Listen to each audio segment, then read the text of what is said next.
الحمد لله وكفى وسلام على عباده الذين اصطفى أما بعد فأعوذ بالله من الشيطان الرجيم بسم الله الرحمن الرحيم شهر رمضان الذي أنزل فيه القرآن سبحان ربك رب العزة عما يصفون وسلام على المرسلين والحمد لله رب العالمين اللهم صل على سيدنا محمد وعلى آل سيدنا محمد وبارك وسلم. کل یکم رمضان کی ٹرانسمیشن میں ہم نے بات کی تھی کہ نبی علیہ الصلوۃ والسلام کا رمضان کیسا تھا اور ہم نے کیسے رمضان گزارنا ہے. آج کی اس نشست میں ہم گفتگو کریں گے کہ ہمارے اکابر کا رمضان کیسا تھا، وہ اپنے رمضان کو کیسا گزارا کرتے تھے، کیا کیا عبادات کیا کرتے تھے، کتنی تلاوت کیا کرتے تھے اور ذکر اذکار مسنون اعمال میں کتنی کوشش اور جدوجہد فرمایا کرتے تھے. آج اس بارے میں ہم کچھ دیر گفتگو کریں گے. میرے بھائیو، ہم مقلد ہیں حضرت امام اعظم ابو حنیفہ رحمۃ اللہ علیہ پہ. حضرت امام صاحب کا رمضان ماشاءاللہ بڑی جدوجہد والا وقت تھا. امام اعظم ابو حنیفہ رحمۃ اللہ کا معمول مبارک تھا کہ پورے رمضان المبارک میں 63 مرتبہ قرآن پاک کو ختم فرمایا کرتے تھے.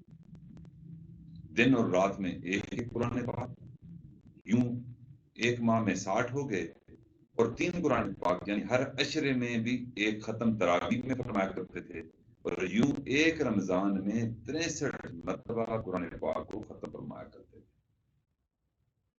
میرے بھائیو، یہ تھے ہمارے بڑے جن کے ہم مقلد ہیں، اور واقعی تقلید مسائل میں بھی ہے اور تقلید اعمال میں بھی کرنی چاہیے.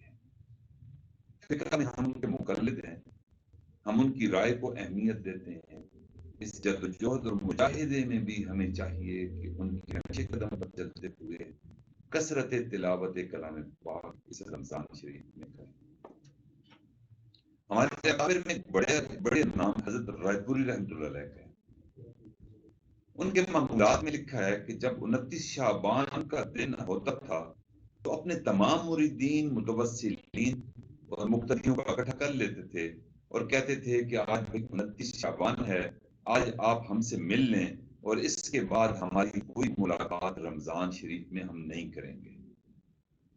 یعنی آخری ملاقات رمضان سے ایک دن پہلے رکھ لیا کرتے تھے. تمام مریدین سے ملاقات ہوتی تھی، ان کی بات سن لیتے تھے، اور جو بھی کوئی سوال ہوتا تھا اس کا جواب دے دیا کرتے تھے.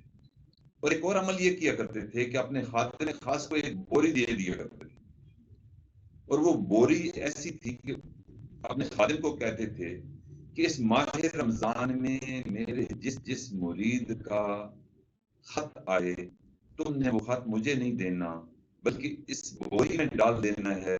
ہم اس رمضان میں صرف اپنے رب سے رابطہ رکھیں گے، مخلوق سے رابطہ کاٹ لیں گے، اور تمام خطوط کو میں رمضان کے بعد پڑھوں گا اور رمضان کے بعد ہی ان خطوط کا جواب دوں گا.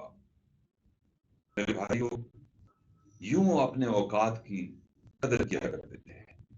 یعنی انہوں نے رمضان کو صرف اور صرف اللہ کے لیے مخصوص کر لیا تھا.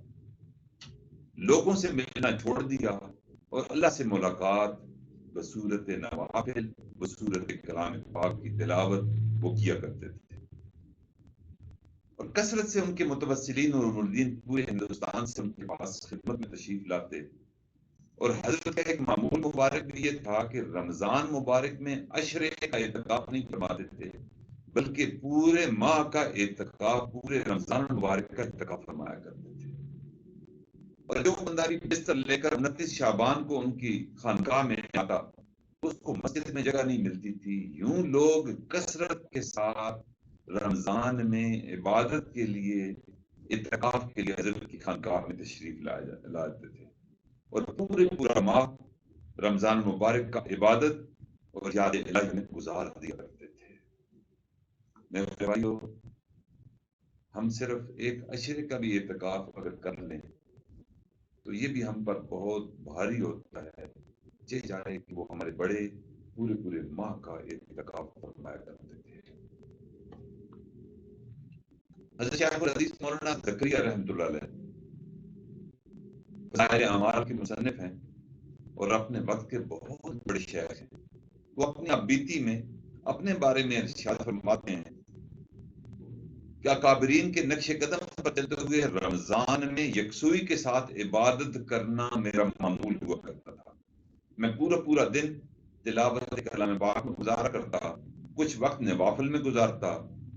وہ فرماتے ہیں کہ میرا ایک دوست تھا جو میرے محلے میں رہتا تھا، وہ میرے معمول سے واقف رمضان کا نہ ہو سکا، تو وہ ایک دفعہ رمضان مبارک میں مجھ سے ملنے کے لیے آیا. اسے میرے معمولات کا اندازہ نہیں تھا. اس نے سلام کیا، میں نے سلام کا جواب دیا اور اپنی تلاوت جاری رکھی. وہ انتظار میں بیٹھا رہا. پھر میں تلاوت کرتا رہا. اسی اثناء میں اذان شروع ہوئی. میں نے تلاوت روکی، اذان کا جواب دیا اور عصر کی نماز کے لیے مسجد کی طرف چل پڑا. اس نے کہا کہ شاید مسجد میں نماز عصر کے بعد یہ مجھ سے ملاقات کریں گے، لیکن میرا معمول تو وقت ضائع کرنے کا نہیں تھا. میں نے عصر کی نماز پڑھنے کے بعد واپس اپنے حجرے میں آیا اور حجرے میں آ کر پھر تلاوت شروع کر دی، اور وہ تلاوت افطاری سے کچھ دیر پہلے تک گئی. تو حضرت کا بچپن اور لڑکپن کا دوست تھا، بڑے تکلف تھا. تو اس نے حضرت سے کہا کہ حضرت رمضان تو ہمارے پاس بھی آ رہی ہے، مگر یوں بخار کی طرح جس طرح آپ کے پاس آ رہی ہے ہمارے پاس نہیں آ رہی. یعنی اس کا اندازہ تھا کہ رمضان تو ایسا آیا ہے کہ جیسے حضرت کو بخار چڑھ گیا. تو حضرت فرماتے ہیں کہ میرا اسی جذبے کے ساتھ پورا رمضان مبارک گزرا کرتا تھا. حضرت شیخ الہند مولانا محمود حسن رحمۃ اللہ علیہ کبھی معمول رمضان مبارک ماہ میں کثرت تلاوت ہوتا تھا، کثرت نوافل کا تھا. آپ کے ہاں تراویح اس وقت رمضان مبارک میں ختم ہوتی تھی جب سحری کا وقت شروع ہوتا تھا. چنانچہ تراویح ختم کرتے ہی سحری کھاتے اور ساتھ ہی فجر کی نماز کے لیے تیاری شروع کر دیتے. یعنی ساری رات عبادت میں مصروف رہتے، سحری کھا کر فجر کی نماز پڑھتے، پھر اشراق کے بعد آرام فرمایا کرتے تھے. یوں کئی دن مسلسل مجاہدے میں اور مشقت میں گزرتے. اب عمر کا تقاضا بھی تھا. گھر والوں نے، اہل خانہ نے یہ محسوس کیا کہ حضرت کثرت مجاہدہ کی وجہ سے ذوق آتا جا رہا ہے. کیا ہی اچھا ہو کہ حضرت ایک دن اگر ناغا کر لیں، رات کو آرام کر لیں، تو اگلے 10-15 دن مزید وہ بہتر گزار سکتے ہیں. انہوں نے حضرت سے عرض کیا کہ حضرت آپ ایک رات اپنے معمول کو مؤخر کر دیں، کچھ آرام کر لیں گے، اگلے 10-15 دن پھر آپ کے اچھے گزر جائیں گے. تو حضرت نے انکار کر دیا.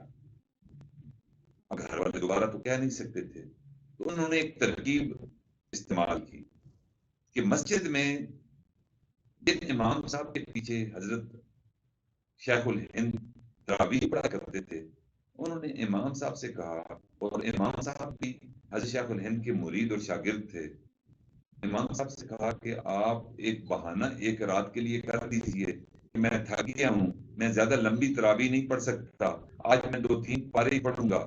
تو آپ یہ بہانہ کر کے آرام کا کہہ کر جب آرام کریں گے تو حضرت کو بھی آرام مل جائے گا. یوں بہت سے دنوں سے جو تربیت میں ایک کمزوری اور ضعف آ رہا ہے اس آرام ہو جائے گا اور اگلے کچھ دن حضرت کے اچھے گزر جائیں گے. تو آپ یہ بہانہ کر دیں. چنانچہ یہ طے ہو گیا. اب امام صاحب نے جب تراویح شروع کرنی تھی تو انہوں نے حضرت سے عرض کی کہ حضرت میں آج زیادہ تلاوت تراویح میں نہیں کر سکوں گا، 2-3 پارے ہی تلاوت کروں گا، کیونکہ میں بہت زیادہ مجھے تکلیف محسوس ہو رہی ہے، تھکاوٹ ہے، میں لمبی تراویح آج نہیں پڑھ سکوں گا. حضرت شیخ الہند رحمۃ اللہ نے فرمایا کہ ٹھیک ہے، آپ مختصر تلاوت کر لیں.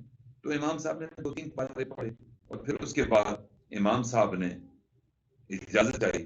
حضرت کیونکہ ان کے استاد بھی تھے اور شیخ بھی تھے، تو انہوں نے امام صاحب سے کہا کہ امام صاحب آپ اپنے گھر کی طرف کہاں لمبا سفر کر کے جائیں گے، تھوڑا سا فاصلے کروں گا، آپ یوں کریں میرے بستر پر ہی آرام کریں.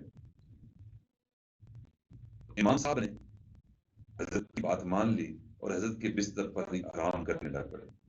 کچھ دیر گزری، امام صاحب کو حضرت شیخ نے کہا کہ میں لائٹ بجھا رہا ہوں تاکہ آپ تسلی سے آرام کریں اور آپ آرام کریں تاکہ آپ کی تھکاوٹ دور ہو جائے. امام صاحب کہتے ہیں کہ میں بستر پر لیٹے ہی تھا کہ مجھے نیند آ گئی. تو تھوڑی دیر کے بعد میری آنکھ کھلی اس وجہ سے کہ کوئی شخص میرے پاؤں کو دبا رہا ہے۔ جب میں نے غور سے اندھیرے میں دیکھا تو مجھے محسوس ہوا کہ جو بندہ مٹھی چاپی کر رہا ہے کہ وہ عام آدمی نہیں بلکہ میرے شیخ اور میرے استاد حضرت شیخ الہند مولانا محمود حسن ہی ہیں، وہی مٹھی چاپی کر رہے ہیں۔ میں نے فوراً اپنے پاؤں پیچھے کھینچے، میں نے کہا حضرت آپ یہ کیا کر رہے ہیں؟ تو حضرت فرمانے لگے کہ بھائی بات یہ ہے کہ مجھے جب پتہ چلا کہ ہمارے امام صاحب تھکے ہوئے ہیں تو میں نے مناسب سمجھا کہ سونے کی بجائے میں اپنے امام صاحب کی خدمت کروں اور ان کی تاکہ مٹھی چاپی کر سکوں، تاکہ وہ تازہ دم ہو کر کل رات سے ہمیں تلاوت تراویح میں سنا سکتے ہیں۔ امام صاحب نے جب یہ سنا ان کے پاؤں کے نیچے سے زمین نکل گئی، کام کر رہ گئے اور کہنے لگے کہ حضرت اگر آپ نے جاگ کر میری مٹھی چاپی ہی کرنی ہے، مجھے دبانا ہی ہے میرے پاؤں کو، تو اس سے بہتر ہے کہ آپ نے رات کو جاگنا ہے تو اس سے بہتر ہے کہ میں تلاوت تراویح میں شروع کر دوں، تاکہ نوافل میں شروع کر دوں، تاکہ آپ کم از کم تلاوت تو میری سن لیں اور میں بے ادبی بھی محسوس کر رہا ہوں، اس بے ادبی سے بھی مجھے چھٹکارا مل جائے۔ کیا عشق تھا ہمارے بڑوں کو کہ وہ کیسے قرآن پاک کو رغبت سے سنا کرتے تھے تراویح کے اندر۔ آج ہمارا معمول اس سے بالکل برعکس ہے، الٹ ہے۔ ہم اس مسجد کا انتخاب کرتے ہیں جس مسجد میں جلد امام صاحب روانی کے ساتھ پڑھیں تاکہ ہماری جلدی سے ہم گھر کو جائیں۔ جا کر کیا کرنا ہوتا ہے؟ گپ شپ کرنی ہوتی ہے، دوستوں کے ساتھ ملاقات کرنی ہوتی ہے، لاہو لاب میں وقت گزارنا ہوتا ہے، لیکن تراویح ہم چاہتے ہیں کہ جلدی ختم ہو۔ اور ہم حضرت شیخ الہند مولانا محمود حسن رحمۃ اللہ کے بارے میں آتا ہے کہ ان کی مستورات کا بھی معمول یہ تھا کہ وہ تراویح میں قرآن پاک سنا کرتے تھے۔ حضرت کے ایک صاحبزادے تھے، وہ صاحبزادے پردے میں تراویح کی امامت فرمایا کرتے تھے اور گھر کی خواتین اور کچھ محلے کی خواتین وہاں اکٹھی ہو جاتی اور وہ وہاں 7 پارے روزانہ رات کو تلاوت تراویح میں سنا کرتی تھی۔ ایک دن ان کے بیٹے حضرت شیخ الہند کے بیٹے کی طبیعت ناساز تھی تو اس نے عرض کی کہ میں آج تراویح میں امامت نہیں کرا سکوں گا، تو حضرت نے اپنے ایک شاگرد کی ڈیوٹی لگا دی کہ تم جاؤ پردے میں جا کر امامت کر لو۔ اور وہ اس کو معمول ایسا تھا کہ وہ ذرا تھوڑا سا اس معمول کو سمجھتا نہیں تھا، تو اس نے کم تلاوت کی، جلدی تلاوت ختم ہو گئی، حالانکہ معمول یہ تھا کہ سحری تک تراویح چلتی تھی۔ تو خواتین نے حضرت شیخ الہند سے گلہ کیا کہ آج آپ نے کس قاری صاحب کو ہماری طرف روانہ کر دیا، اس نے تو ہماری بس تراویح برباد ہی کر دی۔ پوچھا کیا ہوا؟ کہنے لگی کہ اس کو پتہ نہیں کیا جلدی تھی، اس نے 3 یا 4 پارے پڑھے ہیں اور پھر بھاگ گیا۔ پھر پتہ چلا کہ یہ خواتین رمضان المبارک کی تراویح میں 7 قرآن پاک سنا کرتی تھی۔ یوں اس دور کی خواتین بھی قرآن پاک کی تلاوت کا اتنا ذوق رکھا کرتی تھیں کہ کھڑے ہو کر رمضان المبارک میں کئی قرآن پاک تراویح میں سنا کرتی تھی۔ اور واقعی کئی خانقاہوں میں ہم نے دیکھا کہ کئی ختم ہوتے ہیں۔ آج اس کی زندگی میں بھی ہم نے کئی خانقاہوں کا دورہ کیا اور ہم نے دیکھا کہ وہاں خانقاہوں میں 3-4 سپارے روزانہ پڑھے جاتے ہیں اور امام صاحب تراویح میں 3-4 تو عمومی طور پر اس دور میں بھی خانقاہوں میں ختم ہوتے ہیں۔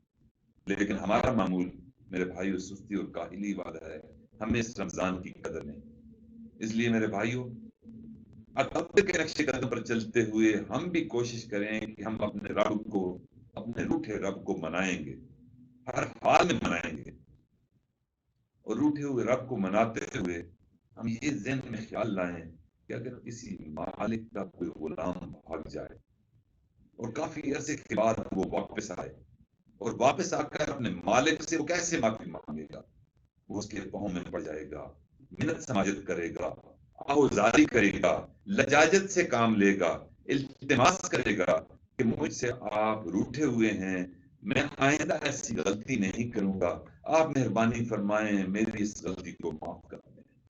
جس طرح غلام معافی مانگتا ہے اپنے دنیا کے مالک سے، میرے بھائیوں ہمیں بھی معافی مانگنی چاہیے اس کائنات کے مالک سے، اپنے مالک اور خالق سے، کہ ہم 11 مہینے لاہب میں گزار کر آ گئے، معصیت والی زندگی گزار کر آ گئے۔ میرے مالک کے ایک ماہ ایسا تھا کہ آپ نے اپنا دروازہ کھول کر آسمان دنیا میں آپ تشریف فرما ہیں، ہم معافی مانگنے آپ کے در پر آ گئے۔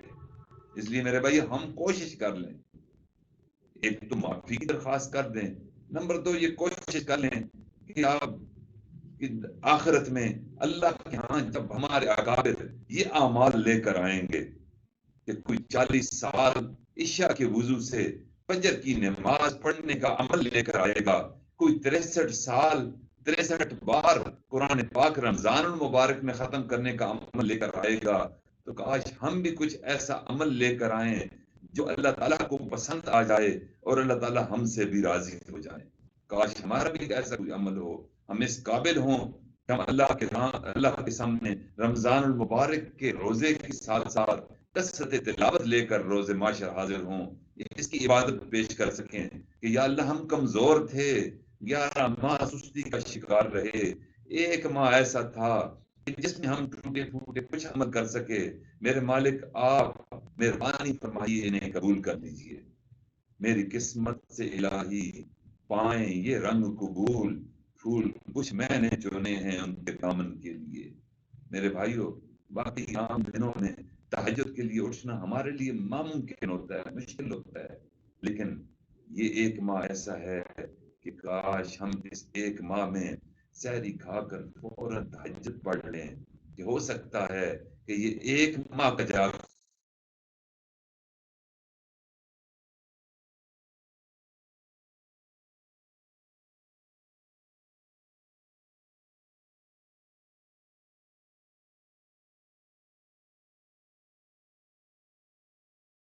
کرتے تھے، میرے وہ بندے کہاں ہیں؟ تو وہ بندے جنہوں نے پوری زندگی تہجد قضا نہیں کی ہوگی، جہاں وہ کھڑے ہوں گے ہم بھی کچھ عرض کر لیں گے کہ میرے مالک ہم پوری زندگی تو نہیں لیکن رمضان کا ایک ماہ تہجد ہم پڑھتے رہے، میرے مالک جہاں آپ نے ان کو اپنی رضا عطا فرمائی ہمیں بھی قبول فرما لیجیے، ہمیں بھی ایک ماہ کی تہجد کی توفیق آپ نے دی، ہمارے اس تہجد کو قبول فرما کر ان لوگوں میں ہمیں شامل فرما دیجیے جنہوں نے پوری زندگی تہجد کا نافلہ نہیں کیا۔ اللہ سے دعا ہے کہ اللہ تعالیٰ ہمیں اپنے بڑے اکابر کے نقش قدم پر چلتے ہوئے رمضان کے اوقات کو گزارنے کی توفیق عطا فرمائے، رمضان کی قدردانی کی توفیق عطا فرمائے۔ وآخر دعوانا ان الحمدللہ رب العالمین۔ دعا مانگیے۔ سبحان ربی الوہاب، اللہم صلی علی سیدنا محمد وعلی آل سیدنا محمد مبارک وسلم۔ ربنا آتنا فی الدنیا حسنہ وفی الآخرۃ حسنہ وقنا عذاب النار وادخلنا الجنة مع الأبرار یا عزیز یا غفار یا ارحم الراحمین۔ ربنا ظلمنا انفسنا وان لم تغفر لنا وترحمنا لنکونن من الخاسرین۔ یا اللہ ہم آپ کے عاجز مسکین بندے ہیں، ہمارے گناہوں کو معاف فرما، خطاؤں سے درگزر فرما، سیئات کا خاتمہ فرما، دن رات میں کیے گناہوں کو معاف فرما، بھولے یاد گناہوں کو معاف فرما، تنہائیوں محفلوں میں کیے گناہوں کو معاف فرما، ارادہ بے ارادہ کیے گناہوں کو معاف فرما۔ میرے مالک مہربانی فرما، ہماری نظروں کو پاک فرما، دلوں کو صاف فرما، سینے میں اپنی محبتیں پیدا فرما، اپنے عشق کی آتش سے ہمارے قلوب کو روشن فرما، نبی علیہ الصلوۃ والسلام کی محبت سے ہمارے دلوں کو منور فرما، انگ انگ بوٹی بوٹی ہڈی ہڈی میں اپنا ذکر جاری فرما۔ میرے مالک آپ نے ہمیں اپنی زندگی میں ایک اور رمضان کی نعمت عطا فرمائی، یا اللہ اس رمضان کی قدردانی کی توفیق بھی عطا فرما دیجیے، یا اللہ اس رمضان میں کثرت عبادت کی توفیق بھی عطا فرما دیجیے، کثرت تلاوت کی توفیق عطا فرما دیجیے، کثرت درود شریف اور استغفار کی توفیق عطا فرما دیجیے۔ یا اللہ رات کو تو ہم اٹھے ہوئے ہوتے ہیں، سحری کھا رہے ہوتے ہیں، یا اللہ تہجد کی توفیق بھی عطا فرما دیجیے۔ میرے مالک ہم نے ظاہر کا روزہ رکھا، ہمیں زبان کا روزہ دار بھی بنا دیجیے، یا اللہ ہمیں آنکھوں کا روزہ دار بھی بنا دیجیے، کانوں کا بھی روزہ دار بنا دیجیے، شرمگاہ کا بھی روزہ دار بنا دیجیے، ہمارے روزے کو قبول فرما لیجیے۔ ایسا روزہ یا اللہ ہمیں رکھنے کی توفیق عطا فرما دیجیے جس سے آپ راضی ہوتے ہوں، میرے مالک کرم فرما دیجئے، ہماری ان دعاؤں کو اپنی رحمت سے قبول و منظور فرما، ہمارے اس ماہ رمضان کو ہمارے لیے غفران کا مہینہ بنا دیجئے، ہمارے گناہوں کی بخشش فرما دیجئے۔ میرے مالک، ہم نے دنیا میں دیکھا کہ دنیا کے سخی یہ بڑے مال والے اس رمضان مبارک میں رمضان پیکج کا اعلان کرتے ہیں، غربا فقراء میں کھانے تقسیم کرتے ہیں، راشن تقسیم کرتے ہیں، پیکج کا اعلان کرتے ہیں۔ میرے مالک، آپ تو سخیوں کے بھی بادشاہ ہیں، میرے مالک ہمارے لیے بھی پیکج کا اعلان فرما دیجیے کہ میرے بندو، آپ نے دن کا روزہ رکھا، رات کی تراویح رکھی، اب رمضان پیکج ہے، میں نے تمہارے سارے گناہوں کو معاف فرما دیا، میں نے تمہاری تمام غفلتوں کو معاف فرما دیا، میں نے تمہاری تمام معصیت والی زندگی کو معاف کر دیا۔ میرے مالک کرم فرما دیجیے، ہم جیسے تیسے ہیں، آپ کے بندے ہیں، گرتے پڑتے رمضان میں اس آس میں داخل ہوئے تھے کہ ہمارے بڑوں نے تو بڑے اعمال کیے تھے، ہم بھی ان کے نقش قدم پر چلنے کی توفیق مانگتے ہیں۔ میرے مالک مہربانی فرما دیجیے، ہمیں اپنے اکابر کے نقش قدم پر چلتے ہوئے یا اللہ رمضان میں عبادت کی توفیق عطا فرما دیجیے۔ اے میرے مالک مہربانی فرما دیجیے، خدمت خلق کی توفیق عطا فرما دیجیے، صدقہ اور یا اللہ صدقہ کرنے کی توفیق عطا فرما دیجیے۔ اے کریم آقا مہربانی فرما دیجیے، ہماری ان دعاؤں کو اپنی رحمت سے قبول منظور فرما۔ یا اللہ بیماروں کو شفا عطا فرما، بے روزگاروں کو روزگار عطا فرما، بے اولادوں کو اولاد نرینہ عطا فرما، ہم بے عمروں کو ہمارے صالح کی توفیق عطا فرما۔ رب کریم مہربانی فرما، آدھی رات کا اٹھنا باقی 11 ماہ میں بھی ہمارے لیے آسان فرما، باقی 11 ماہ میں بھی ان رمضان کے معمولات کو اختیار کرنے کی توفیق عطا فرما۔ ہمارے مشائخ اساتذہ والدین اعزاء اقربا جو دنیا سے رخصت ہو گئے، جنت الفردوس میں اعلیٰ مقام عطا فرما۔ رب کریم جن کی حیات ہے ان کی خدمت کرنے کی اور ان کے نقش قدم پر چلنے کی توفیق عطا فرما۔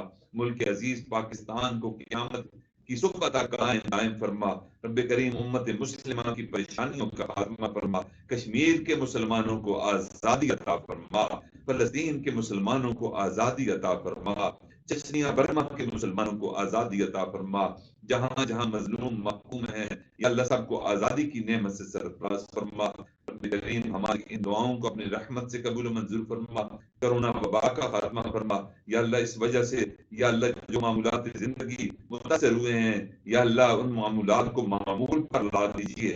میرے مالک بیت اللہ کے دروازوں کو کھول دیجیے۔ رمضان المبارک میں یا اللہ روز اقدس حضور نبی کریم صلی اللہ علیہ وسلم کے بند دروازوں کو کھول دیجیے۔ رب کریم مہربانی فرما دیجیے، ہمارے اعمال کی شامت ہے کہ اس وبا کو آپ نے ہم پر مسلط کیا، یا اللہ اس رمضان میں عہد کرتے ہیں کہ آئندہ زندگی توبہ استغفار والی گزاریں گے، نیک اعمال والی گزاریں گے۔ یا اللہ مہربانی فرما، یا اللہ اس وبا کا خاتمہ فرما دیجیے۔ یا اللہ جو ادارے ڈاکٹرز نرسز خدمت میں مصروف ہیں یا اللہ ان کی خدمت کو قبول فرما، جو اس وبا کی وجہ سے اس دنیا میں رخصت ہو گئے، اس دنیا سے رخصت ہو گئے، جنت الفردوس میں اعلیٰ مقام عطا فرما دیجیے۔